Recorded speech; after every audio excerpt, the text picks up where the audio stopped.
to my channel. I am back with this week's Teen Mom Recap. Before I get started with this week's video, I would love it if you would subscribe to my channel because I post new videos every single week about the newest tea and gossip going on with Teen Mom. If that's something you want to watch, go ahead and subscribe, and let's get started with this week's video. So we begin with Kiaya, who some of you may remember from Young and Pregnant. Now I will admit that I have not kept up much with her, but apparently she is pregnant again. If you recall, she was the one who got pregnant around like 2019 or so, and the baby daddy Xavion went to jail, and she was dating a woman named Tieza. They were constantly fighting, and Kiaya was constantly screeching. And I even remember myself saying back in like 2020 or whatever, as soon as that guy comes back from jail, they're gonna get back together and she's gonna leave Tieza. And apparently I was right. Not only are they back together, but she's pregnant by him. I'll just give a brief overview. They haven't been on the show for a while, so unfortunately a lot of this mess has not been captured on camera. After Xavion got out of jail the first time, he went back to jail for a brief amount of time on a probation violation. This dumbass motherfucker was openly selling guns on a public Instagram account that his PO probably looks at. He was with multiple other girls, got at least one other girl pregnant, and openly goes back and forth between the multiple girls and Kiaya. Kiaya apparently will post about these cheating incidences and then delete them once they get back together. And I was looking on his page, by the way, and one of the baby girls' name is 7, which is, I'm assuming, the number of women that Xavion cheats on Kiaya with. But perhaps my favorite part is this post from them with the song "03 Bonnie and Clyde" playing. No! Being a criminal couple is not cute. Being a felon is not something to look up to. Also, Bonnie and Clyde died being shot by police together. Is that the fate that you're looking for? You are not Beyonce and Jay-Z. Please get real jobs. Moving on to Kale, I almost don't want to talk about her until she finally reveals her new man, because I feel like every headline from her is just a distraction tactic to try to make us forget about Fisherman Isaac. I ain't forgetting, bitch. But I will discuss this. So she learned from family that her estranged father is on his deathbed from COPD. She has not seen him since that cringy reunion on her 16 and Pregnant episode, in which she left the room crying after like 5 minutes of interaction with him because she already disliked him so much and felt no connection to him. According to her podcast, a little while back, she sent him a DNA test, which he initially agreed to take, but then refused once he actually got it.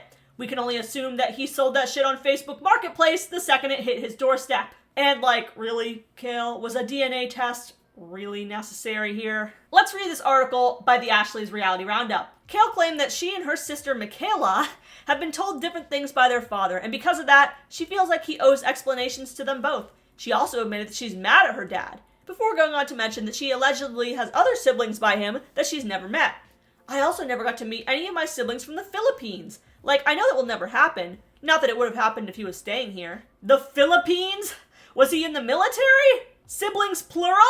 This deadbeat was just spreading his seed all across the globe like Genghis Khan. And do the kids in the Philippines have that Kale in their name too? Because it seems like all these half-sisters have the Kale in their name. Michaela, Kaelin. It seems like he sticks around just long enough to make sure that the moms agree to the Kale name, and then dips, which is a very strange fetish.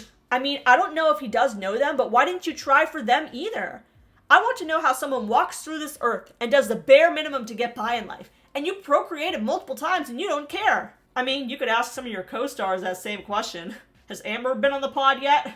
I could picture myself going down to Texas, talking to him, trying to get answers, and then that's my closure. But I do not have any plans to see him in a funeral, viewing, wake. I want no parts of that. I do not give a fuck where you end up. I just need to know these things. Okay, so you basically want to pull up to the hospice with a podcast microphone and a full camera crew and harass this dying man until his last breath while he wheezes out the same answers that he gave you in 2009. Honestly, he was a piece of shit though, so I can't really feel too bad. It's just funny how opportunistic Kale is. Dad dying? That's content.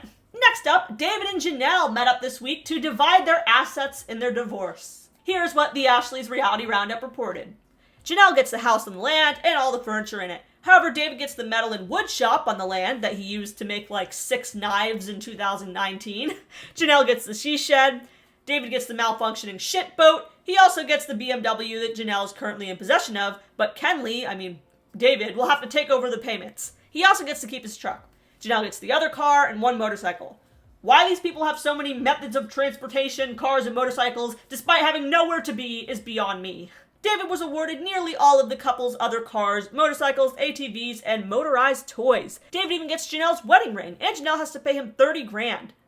So let's give a sarcastic round of applause for Dirtbag David. He played the long game, milked Jenelle out of quite a bit of money and resources, and truly made out like a bandit. And he's already on to his next mark. It would be funny if he isn't the horrible person that he is.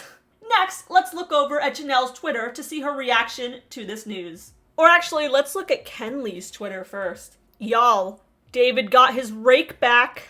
If you remember, there was a famous, meme scene from Teen Mom where David was like, "I'm fucking raking!" She did not like this. She said, "How are you gonna report on something that's not officially filed yet? You are literally going by word of mouth. I'll speak my side once things are signed by a judge. I got a plan for everything. Can't wait for my ex to show up and get some things. Which lingerie should I wear?" Which is insane, because it implies that she's still sexually attracted to David and wants to dress nice so that he fucks her.